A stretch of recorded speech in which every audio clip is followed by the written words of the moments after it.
The first time I noticed her, she didn't blink. It was 2:13 in the morning when the motion lights snapped on,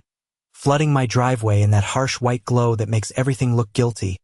even when it's not. And there she was, Brenda Whitmore, standing perfectly still at the edge of my concrete, her silhouette sharp against the dark, like she'd been placed there on purpose, like she'd been waiting for that light to expose her. And for a second I thought maybe I was still half asleep, maybe my brain was stitching together shadows into something human. But then she shifted her weight just slightly, gravel crunching under her heel, and I felt it, that quiet, crawling certainty that this wasn't an accident, that this wasn't normal, that something about this was very, very deliberate. My name is Ethan Cole, and I install security systems for a living, which means I notice patterns for a paycheck. I see what other people ignore. I catch the details that don't line up, and what I saw that night didn't line up with anything that made sense in a quiet suburban neighborhood where the loudest thing after 10 p.m. is usually a distant garage door or a dog barking at nothing. But Brenda wasn't barking at nothing. She was watching something, my driveway, and when the light hit her face, she didn't look surprised, didn't look embarrassed, didn't even look like she'd been caught. She just stared straight ahead like she'd already calculated this moment and decided it didn't matter if I saw her or not. I didn't go outside, not yet, because instinct told me to wait, to observe, to let the moment breathe. So I stayed behind the curtain, heart steady, eyes locked on her. And after about 10 seconds, 10 long, deliberate seconds, she turned and walked back across the street to her house like nothing had happened, like standing in someone else's driveway in the middle of the night was just part of her routine. The next morning, I told myself it was a one-off, maybe she'd heard something, maybe she was checking on a noise, maybe there was a reasonable explanation buried somewhere under that strange little scene. But by the third day, I stopped making excuses because the pattern was undeniable. Same time, same light, same position. Every single day. Sometimes earlier, sometimes just after midnight, but always close enough that you could set a watch by it, and always with that same stillness, that same quiet intensity, like she wasn't just looking at my driveway, she was studying it. And here's the thing about patterns. Once you see them, you can't unsee them. I started noticing other details, small ones at first, like how my deliveries began getting delayed or misplaced. How neighbors who used to wave suddenly looked away a little too quickly. How conversations stopped when I walked past. And then came the whispers, low and careful. Like people didn't want to be overheard but still needed to say something. And I caught fragments. Strange hours. People coming and going. Not what it seems. Phrases that didn't belong to my life. Phrases that felt planted like seeds someone had been watering behind my back. I kept my routine the same truck, same schedule, same quiet evenings, because when you know you're being watched, the worst thing you can do is start acting different. But inside, something shifted, something cold and precise, the part of me that doesn't guess, that doesn't assume, that waits for proof, and that's when I went back to the footage, every camera angle, every timestamp, every flicker of motion light cutting through the dark. And what I saw wasn't just a neighbor being nosy anymore. It was something else entirely, something calculated, something intentional, and standing there in that glow, replaying the same moment over and over, I realized a simple truth that settled heavy in my chest. She thought she was watching me, but she had no idea I was already watching her. By the fourth night, I stopped pretending it was coincidence and started treating it like a system, because that is what I do for a living. I design systems that catch what people try to hide, and Brenda Whitmore was no longer just a strange neighbor standing in the wrong place at the wrong time. She was a repeating variable, predictable, measurable, and that made her dangerous in a very specific way. The kind that hides behind routine and calls itself normal. So I pulled up every feed I had. Front camera, side angle, the small one tucked under the gutter that most people never notice. And I let the footage roll in silence, the faint hum of my equipment filling the room while the timestamps blinked forward in steady increments. And there she was. Again, night after night, always entering from the same direction. Always stopping at the exact same crack in the concrete where the driveway meets the walkway. Like she had marked it in her mind. Like that spot meant something only she understood, and what bothered me was not just that she was watching, it was how long she stayed, sometimes 10 seconds, sometimes 30, sometimes a full minute where she did nothing but stand there with her arms folded. Her head tilted slightly, as if she was memorizing something, recording something without a camera, and then leaving just as quietly as she arrived. No hesitation, no second glance, like she had already gotten what she came for. The air outside carried that faint smell of cut grass and asphalt that lingers in neighborhoods like this. Clean on the surface but heavy underneath.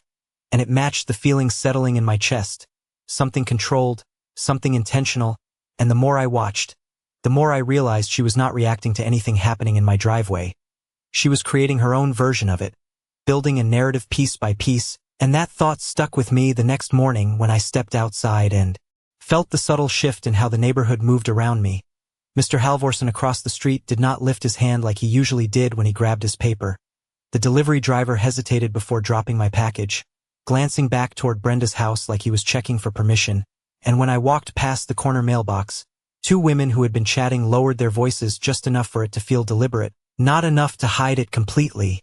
just enough to let me know I was not meant to hear the full story. I kept walking, steady pace, keys in hand, the metallic jingle echoing louder than it should have in the quiet morning, and I told myself not to engage, not yet, because patterns take time to reveal their full shape, and if I moved too early, I would only see fragments instead of the whole picture. But that did not stop the pressure from building, small things stacking on top of each other like bricks, the kind that do not collapse all at once but slowly box you in. A missed delivery here. Cancelled appointment there, a client asking if I was still operating. Out of my home address in a tone that carried more doubt than curiosity, and I could trace it all back to the same source without anyone saying her name out loud. That evening, I sat in my truck a little longer than usual, engine idling, watching the reflection of the streetlights ripple across my windshield, and I caught a glimpse of her through her living room window, standing by the curtains, phone in hand, her posture relaxed, almost casual, but her eyes locked in my direction with that same quiet focus I had seen in the footage, and it clicked, not all at once, but enough to shift something fundamental in how I saw the situation. This was not about curiosity, this was not about concern, this was about control, about shaping perception before anyone had the chance to question it. And the worst part was how clean it looked from the outside, how easy it would be for anyone to believe her version over mine if all they had were whispers and assumptions. I turned off the engine, the sudden silence pressing in around me, and stepped out onto the driveway, feeling the rough texture of the concrete under my boots, grounding, familiar, real, and I looked at the exact spot where she always stood, that same crack running like a thin line across the surface, and for the first time I did not just see it as a place she chose, I saw it as a stage she had been using night after night, building something invisible in plain sight, and I realized that whatever she was creating, it was already moving beyond my driveway, already spreading into conversations I was not part of, already shaping how people saw me without ever needing proof. And that was the moment I understood that staying quiet was no longer neutral, it was giving her space to keep writing a story that was not mine. The next shift did not come from her, it came from everyone else, and that is how you know something has moved beyond a single person, when the air changes before the facts do, when the looks last a second too long and the silence fills in the gaps where normal conversation used to be. And I felt it the moment I walked into the local hardware store that Friday afternoon, the same place I had been going to for years, same bell over the door, same smell of sawdust and machine oil, same guy behind the counter who used to greet me by name, except this time he hesitated, just for a fraction of a second, like he was recalibrating what he thought he knew about me, and that hesitation told me more than anything Brenda could have said out loud. I picked up a box of motion sensors I did not actually need, just to give myself a reason to stand there and listen, and that is when I caught it, 2 aisles over, voices low but not low enough. I heard it is happening late at night. One of them said, and the other replied, Brenda said she has seen it herself. And then a pause, the kind that carries judgment without needing to spell it out, and I did not need to hear the rest to understand where this was going, because rumors do not need details to spread, they just need a source that sounds confident. And Brenda had been building that confidence one night at a time, standing in my driveway like she was gathering evidence for a story only she was telling. I paid, nodded, kept my voice steady, and walked back out into the afternoon heat, the sun sharp against the pavement, the smell of hot asphalt rising in waves, and I sat in my truck again, same as the night before, but this time the weight felt different, heavier, like the situation had crossed an invisible line from private irritation to public narrative, and narratives are harder to fight because they do not exist in one place. They exist everywhere at once, in conversations, in assumptions, in the way people look at you when they think you do not notice. That night, I adjusted my cameras, not dramatically, not in a way that would tip my hand, just subtle shifts in angle, a slight extension of coverage near the curb, a secondary feed capturing the reflection off my neighbor's parked SUV, because reflections tell stories people forget they are writing, and I let the system run, quiet and patient, the way it is designed to be, and at exactly 2:11 a.m., 2 minutes earlier than usual, the motion light triggered again, a sharp click followed by that familiar wash of white, and there she was, stepping into the frame with the same controlled pace, but this time she was holding something small, rectangular, something that caught the light just enough for me to see the edge of it, and she did not go straight to her usual spot. She paused halfway, looked around, not nervous, not rushed, just careful, like someone following a checklist, and then she continued to the crack in the concrete, the same exact position, and crouched slightly, her hand moving down toward the ground in a motion that was too deliberate to ignore. I leaned closer to the screen, the faint glow reflecting off the glass, my own face layered over the footage like a ghost in the system, and I watched as she placed the object near the edge of the driveway, adjusted it, then stepped back into position, folding her arms like she always did, like she was observing something that had just happened, not something she had just created, and it clicked again, sharper this time, clearer. The pattern was not just about her watching, it was about her staging, building a scene piece by piece so that anyone looking from the outside would see exactly what she wanted them to see. She stayed there for 32 seconds, I counted, then turned and walked away, leaving the object behind like a planted detail waiting to be discovered, and I did not move right away. I let the footage run, let the silence settle, because reacting too quickly would only confirm that I was playing by her timeline, and I was done doing that, so instead I waited until the light timed out, until the driveway fell back into darkness, and then I stepped outside, the night air cool against my skin, carrying that faint mix of grass and distant traffic, and I walked to the exact spot where she had crouched, where the concrete still held the memory of her movement, and there it was, sitting just off the line of the crack, a small, cheap electronic device, the kind you can buy at any discount store, something that looked like it belonged anywhere except here, except in my driveway at 2 in the morning, and as I picked it up, turning it over in my hand, feeling the light plastic under my fingers, I understood something that settled deeper than anything before. This was no longer about suspicion or rumor, this was about construction, about someone actively building a version of reality that did not exist until they made it exist, and I was standing right in the middle of it. The device felt almost weightless in my hand, cheap plastic with a faint chemical smell, the kind of thing you pick up without thinking twice at a checkout counter.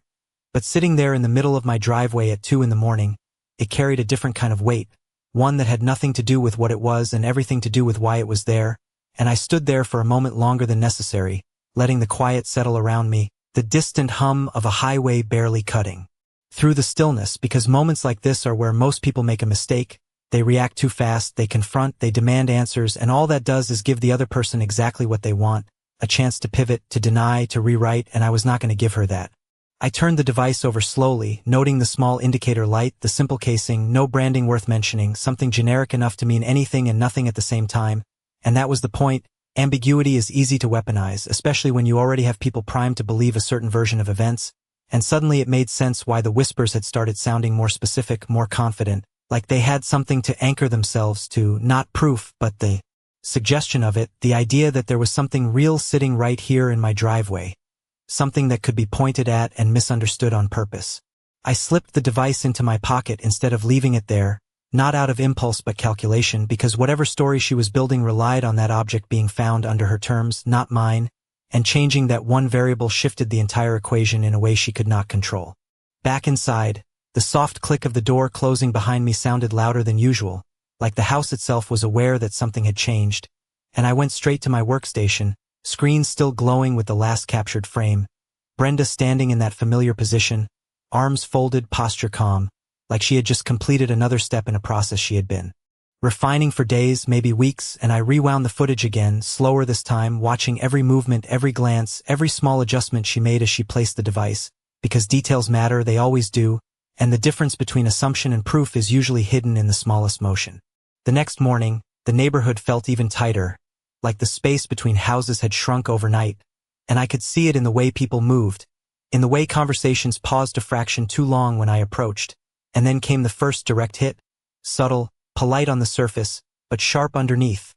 Mrs. Langley from 2 houses down stopped me near the mailbox, her smile practiced, her tone careful, asking if everything was all right, if I had noticed anything unusual around my property, and the way she said unusual carried more weight than the word itself, like she already had an answer in mind and just needed me to confirm it, and I kept my response simple, steady, nothing to give her, nothing to push back against, because this was no longer about one conversation, it was about the pattern behind all of them. Later that afternoon, I saw Brenda again, this time in broad daylight, standing in her driveway with her phone held casually at chest level, talking to another neighbor, her gestures controlled, her expression concerned in that specific way that looks sincere if you do not know what to look for. And as I watched from across the street, I realized something that shifted the entire dynamic in my favor. She was not improvising. She was performing, repeating the same tone, the same posture, the same narrative cues over and over, building consistency so that her version would feel natural, inevitable even. And that is when the last piece fell into place for me. This was not just about catching her in the act. It was about letting her complete the pattern, letting her commit fully to the story she was creating, because the more she repeated it, the more precise my counter would become. That night, I did not adjust the cameras again. I did not change my routine. I did not give her any sign that I had noticed the device or understood its purpose. Instead, I let the system run exactly as before, quiet, patient, recording everything without interruption, because the strongest position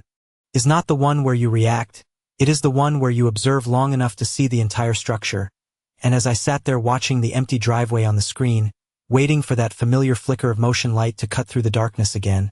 I realized I was no longer trying to figure out what she was doing. I already knew. Now I was figuring out how far she was willing to go to make everyone else believe it. The next few days were not about action, they were about restraint, and that is a harder skill than most people realize, because when you know someone is building something false around you, every instinct tells you to tear it down immediately, to confront, to expose, to force the truth into the open. But truth rushed too early can look like defensiveness, and defensiveness feeds exactly the kind of narrative Brenda was crafting. So I stayed still, outwardly at least, while everything underneath sharpened into focus. Each night, the motion light clicked on at nearly the same time, sometimes a minute earlier, sometimes a minute later, and each time she stepped into that same frame with the same controlled precision.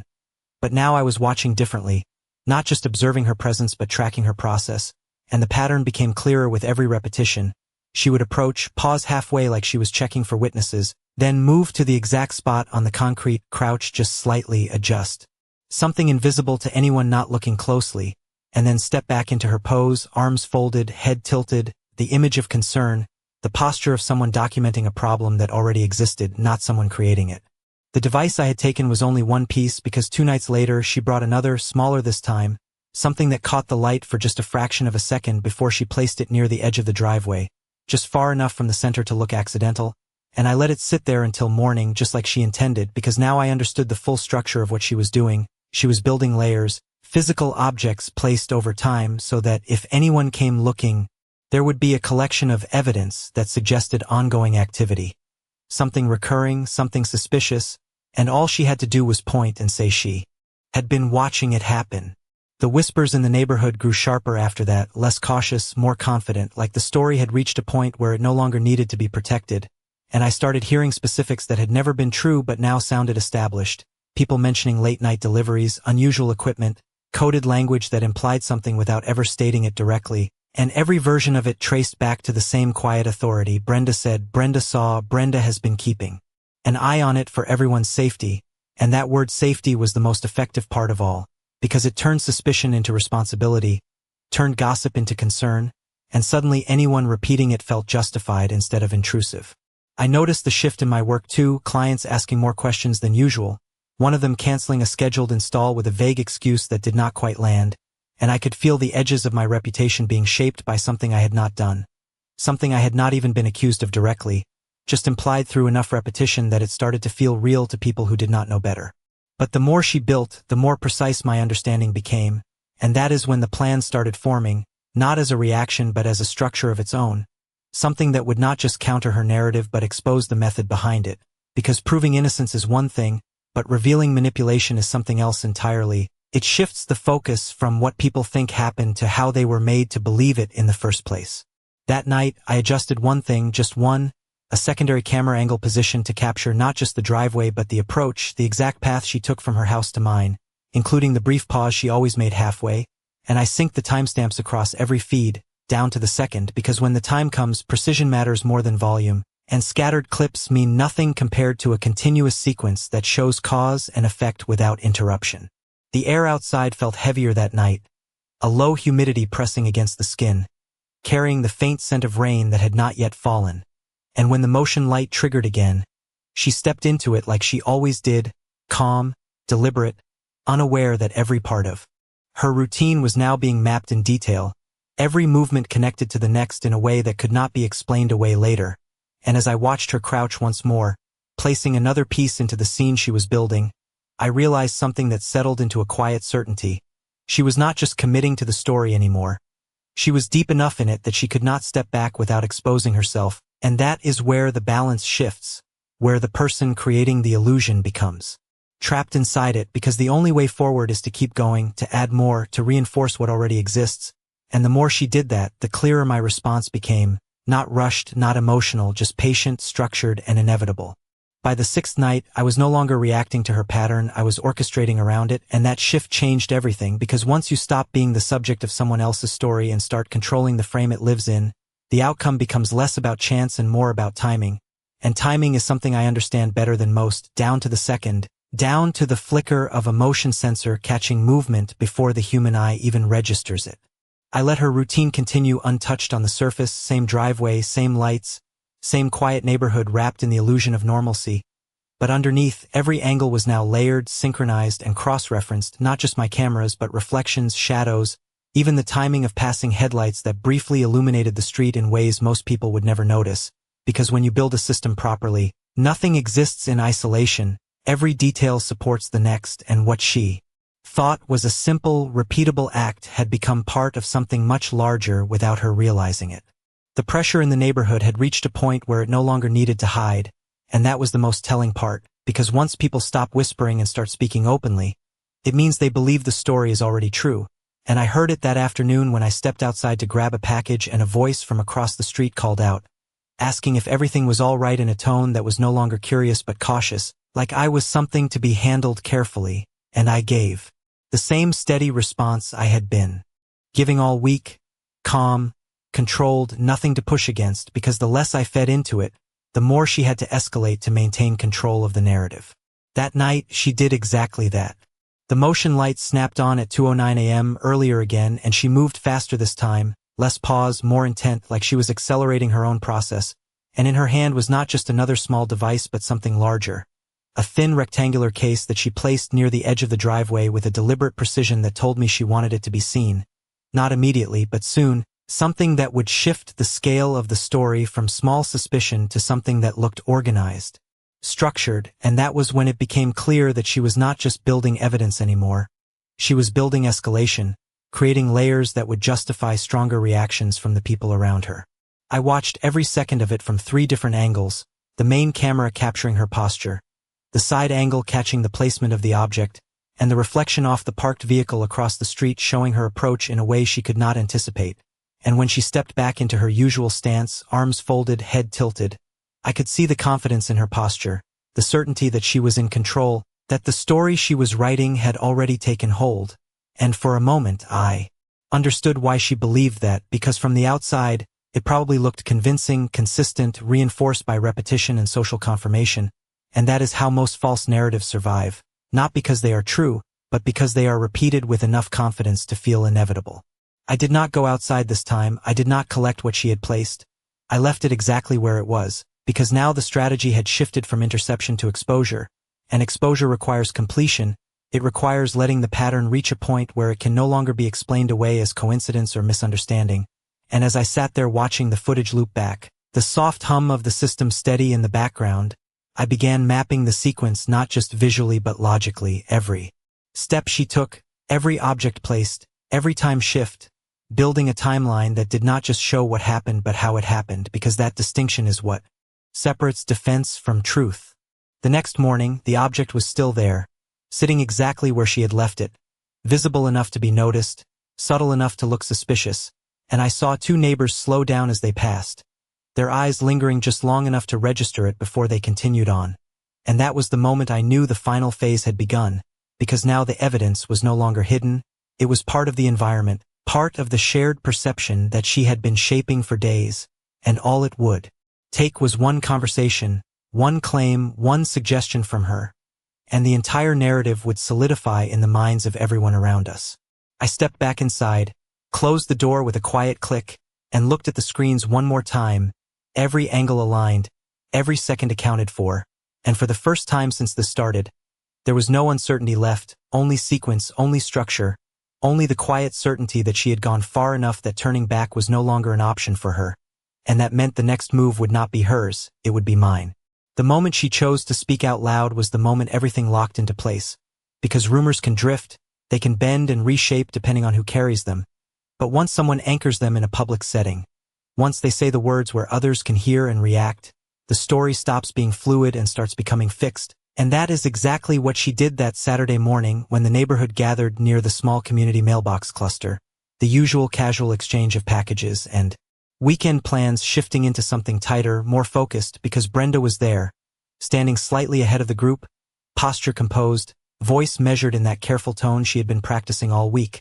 the kind that sounds concerned without sounding accusatory, and I watched from a distance at first, not close enough to interrupt, but close enough to hear the rhythm of her words as she guided the conversation exactly where she wanted it to go. She did not start with accusations, she started with observations, small, controlled statements about late-night activity, unfamiliar items appearing near my driveway, patterns that did not sit right with her, and every sentence was framed like a question even though it carried the weight of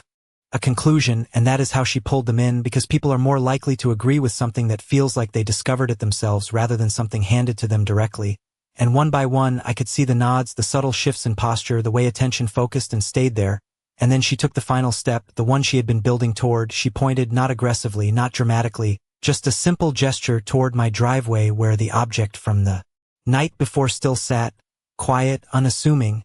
but now loaded with meaning because of everything she had already said. I stepped forward then, not rushed, not confrontational, just enough to enter the space where the conversation was happening, and the timing mattered because stepping in too early would have looked defensive. Too late would have meant losing control of the narrative entirely, and right in that moment, when her story had reached its peak but before it could settle into certainty, I spoke, calm, steady, asking a single question that did not challenge her directly but forced the structure of her claim to reveal itself, asking how long she had been observing this, asking what exactly she had seen, and I watched her respond with the same confidence she had been projecting all along,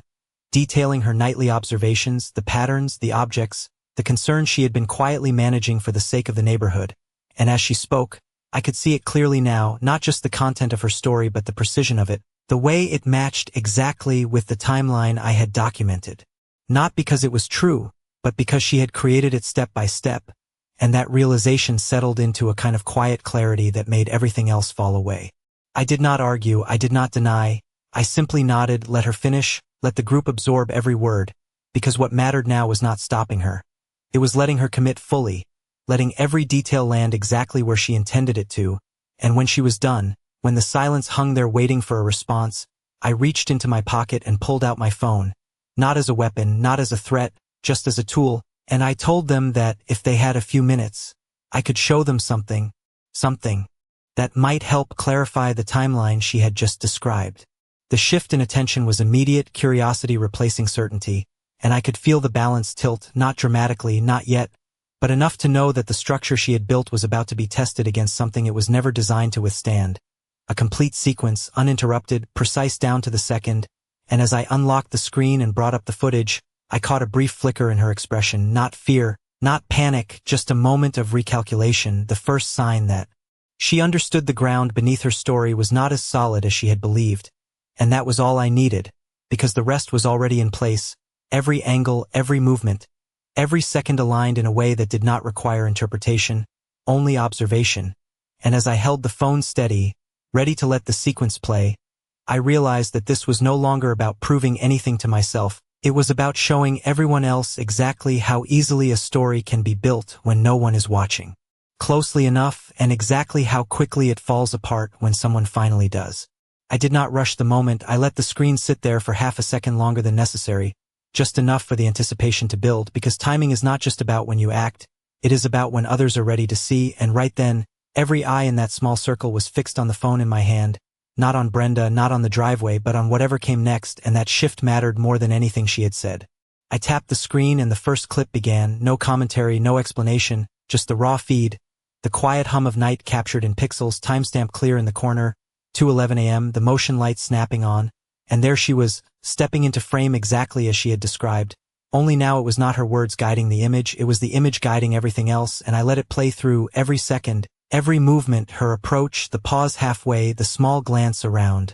the controlled crouch as she placed the device, and then the step back into position, arms folded, posture composed, the same stance she had just demonstrated in front of everyone as proof of her concern. No one spoke, not at first, because silence has a way of forcing people to process what they are seeing instead of reacting to what they are told, and I could feel that silence deepen as the clip looped seamlessly into the next angle, a side view this time, showing the same sequence from a different perspective, the object in her hand more visible now, the deliberate placement clearer, impossible to mistake for anything accidental, and I watched the group lean in slightly, not physically moving. Closer but mentally closing the distance between what they believed and what they were seeing. I did not stop there because one clip can be dismissed, explained away, reframed, but a sequence removes that option, so I swiped to the next set. Earlier in the week, same time, same pattern, another device, another placement, each one building on the last until the repetition became undeniable. Not a single incident, not a misunderstanding, but a constructed routine, precise, consistent, intentional.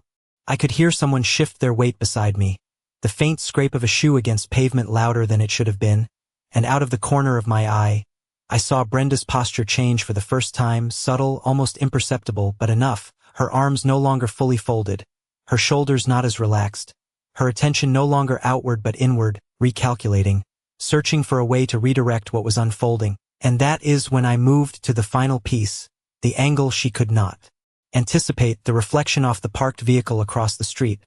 capturing her entire approach from a distance, showing not just the act but the intention leading up to it, the deliberate path, the pause, the check, the placement, and the retreat, all in one continuous, uninterrupted sequence that did not rely on interpretation, only observation. The effect was immediate, not dramatic, not explosive, but decisive, the kind of shift that happens when a room collectively realizes it has been looking at something the wrong way, and I did not need to say anything yet because the footage was doing exactly what it was designed to do, presenting a complete timeline that could not be reshaped by tone or suggestion, only accepted or denied, and denial becomes harder when every second is accounted for. I lowered the phone slightly, not taking it away, just enough to break the continuous loop, and looked up, meeting the eyes of the people around me one by one, not accusing, not defensive, just steady, letting them connect what they had just seen with what they had been told. And in that space, the narrative began to unravel on its own, not because I forced it, but because it could not hold its shape under the weight of a complete sequence. Brenda spoke then, finally, her voice still controlled but carrying a different edge now, something tighter, something searching for footing, and she tried to frame it, to suggest there was context missing, that she had reasons, that she had been acting in response to concerns. But the words did not land the same way they had before, because now they had to compete with something concrete, something visible, something that did not rely on trust or authority, and I realized in that moment that the balance had fully shifted, not in a loud, dramatic way, but in a quiet, irreversible one, the kind that does not need to be announced because everyone can feel it settling into place. The silence that followed did not break all at once, it shifted slowly like something heavy settling into place, and you could feel it in the way people stopped looking at Brenda and started looking at each other, like they were recalibrating not just what they had seen, but what they had believed, and that kind of shift does not need volume to be powerful, it just needs clarity, and clarity was exactly what the footage had delivered. I did not raise my voice, did not press the moment harder than it needed to be pressed, because when the truth is complete, forcing it only weakens its impact, so I let the space breathe, let the quiet do its work, and when I finally spoke, it was not to accuse, it was to connect the pieces that were already in front of them, explaining calmly how each clip aligned, how the timestamps matched, how the placement of each object followed the same pattern, night after night, not reacting to anything that was happening but creating something that could later be pointed at and misunderstood, and I watched as that explanation landed differently than any argument would have, because it was not about my word against hers anymore, it was about sequence against assumption. Brenda tried. Once more, her tone tighter now, less controlled, suggesting that she had been documenting concerns, that she had been trying to protect the neighborhood, but the structure of that claim no longer held, because protection does not involve placing the very things you later point to as problems, and that contradiction sat there, visible to everyone without needing to be said out loud. Mr. Halvorsen was the first to speak, his voice low but steady, asking a simple question about why the objects appeared only after she started her nightly observations, and it was a fair question, one that did not accuse but did not excuse either, and Brenda did not have a clean answer for it, only fragments, only attempts to redirect, and each one landed weaker than the last, because once a pattern is exposed, it becomes harder to pretend it does not exist. The group began to shift physically then, small steps back, subtle changes in posture, the kind that signal distance without confrontation, and I could see the realization spreading, not dramatically but steadily, like a ripple moving outward from a single point, and I did not need to push it further because the outcome was already unfolding on its own. Later that afternoon, the neighborhood felt different again, but not in the same way as before. The tension had lifted, replaced by something quieter, something more cautious, like people were choosing their words more carefully now, and when I walked past the mailbox, the same two women who had lowered their voices earlier met my eyes directly this time,